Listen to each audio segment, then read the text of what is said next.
مرحبا، يسعد لي اوقاتكم بكل الخير يا رب. ان شاء الله تكونوا بألف خير. انتوا عم بتشوفوا فيديو اليوم مثل ما شايفين، بما انه موسم الفليفلة فعملت مخلل الفليفلة. كتير نحنا بنحبه، وطريقتي هاي بتعطيه نكهة كتير رائعة، بحافظ على الخضار وبتضل مقرمشة حبة المخلل اللي عندكم.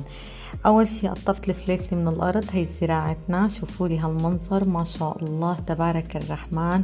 هالخضار وهالجمال، جمال الطبيعة، جمال الأرض. نحن بنزرع كل شي تقريبا، فليفلة، بندورة، الخيار، الفاصولية. بنحب الزراعة كتير. والحبة الفليفلة اللي بيكون لونها غامق بتكون عاطية على حلاوة، اللي بتكون فاتحة بتكون عاطية على حدودية. دائما هي القاعدة.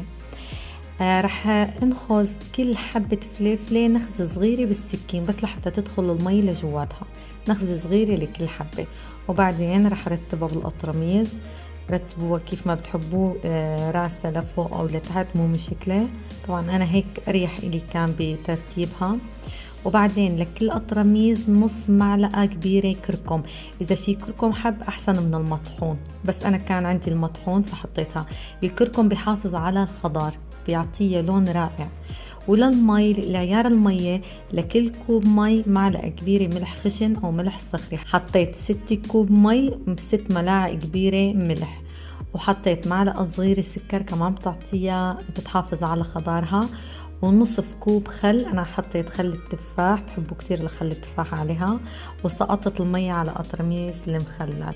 انا بحب حط المخللات بقطرميز صغيرة افضل من الكبيرة.